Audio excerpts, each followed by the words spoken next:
Bon alors, on va parler des mini-boats, Olivier. Mini-bots, mini-prime, mais il fait le maximum. Alors, qu'est-ce que c'est que ces mini-boats dont Et on il fait entend le parler? maximum. Il fait le maximum. Alors, c'est pas encore une monnaie, mais ça pourrait l'être. C'est ce qui fait évidemment hurler tous les europhiles, dont Monsieur Le Maire. C'est un pas de plus, on va dire, vers une sortie de l'Italie, de l'euro et de l'Union européenne. Pour mettre les choses en perspective, c'est assez amusant. Enfin, Juncker et sa bande attendent le lendemain des élections européennes, où M. Salvini a quand même écrasé absolument tout le monde. M. Salvini, qui, je vous rappelle, n'était rien ou pas grand-chose il y a 2 ans et demi, 3 ans. Mais alors, qu'est-ce qui se passe par rapport à ces mini-boats Et donc, les mini-bots, donc, je vous dis, juste après les élections, on attend les élections, ça s'était un peu calmé, on n'entendait plus beaucoup de clash entre l'Italie et l'Union européenne.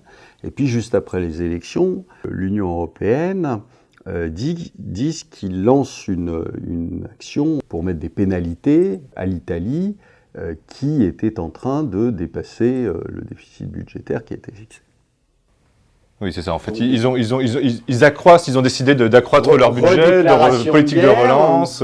Et alors peut-être qu'ils pensent que M. Salvini est le clone de M. Tsipras. J'ai peur que ça ne soit pas le cas. Et donc, pour l'instant, il a l'air de plutôt bien mener sa barque. Et donc, ça veut dire quoi ? Ça veut dire que c'est inacceptable parce que c'est toujours la même chose, c'est-à-dire on n'est pas dans des pays souverains depuis qu'on est en Union européenne et vous avez une bande de petits fonctionnaires mafieux qui vous donnent des amendes, etc. Enfin bon, et vous imposent des trucs, ils sont pas élus, ils sont rien.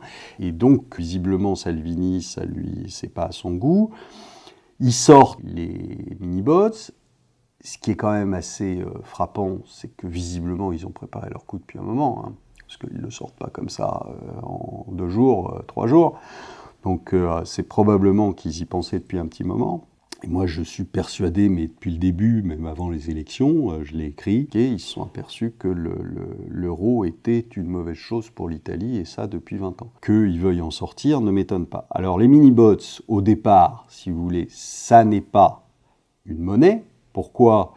Tout simplement parce que, en fait, l'État italien a des retards de paiement énormes, qui représentent quand même 50 milliards, en gros, 50 milliards d'euros, 50 milliards d'euros sur un PIB qui fait 1600 milliards, quoi, à peu près, d'euros.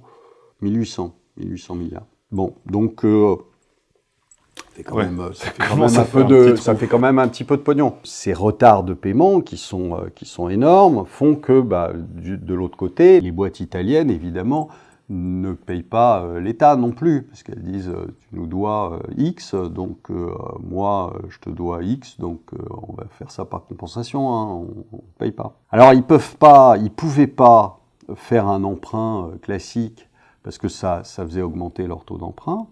Leur dette est à quoi, 120% aujourd'hui Non, 134, 135. Et donc, ils sortent ces petites créances, ces petits bons qui représentent une créance, en fait. Mmh.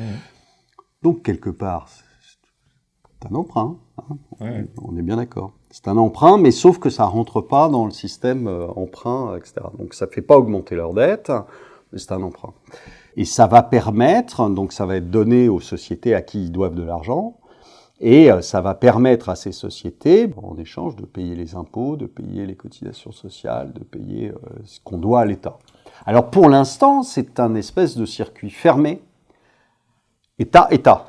C'est une monnaie fiscale, finalement. Voilà. Mais le truc, c'est que c'est très facile de l'étendre à autre chose. C'est-à-dire qu'on peut imaginer qu'une fois qu'ils ont payé l'État, qu'il en reste 2-3, ils payent finalement leurs fournisseurs avec. Et puis après, ça peut très bien partir dans le circuit. Et à ce moment-là, vous avez une monnaie parallèle. Mmh. Or, les statuts, je dirais, entre guillemets, de l'euro n'acceptent pas qu'il y ait une autre monnaie. Donc, quid de la suite des événements. Donc voilà, on peut pas dire aujourd'hui que ça en soit une, mais enfin, je pense que vu ce que fait Salvini depuis le départ, moi je dirais que c'est quand même un grand pas vers une monnaie. Alors là, pour l'instant, c'est en euros, hein, c'est libellé en euros. Après, rien ne vous empêche de changer, sur les petits mini-bots, changer euro en lire. Voilà, nouvelle lire, ce que vous voulez. C'est vrai que quand on voit le dessin, ça ressemble vraiment à un billet, effectivement, sur les projets qui ont été présentés. Ça ressemble à des billets. C'est un billet. Et puis après, je vous dis, là pour l'instant, sur les projets, vous avez marqué euro. C'est assez facile de changer euro en lire. Hein. Et effectivement, donc on dit soit c'est de la dette, soit c'est de la monnaie, hein, mais à la fois, il n'y a aucun rendement. Non. Donc. Non. Et donc, aujourd'hui, c'est ça, hein, quand vous avez un billet, c'est quoi? C'est de la dette? Non?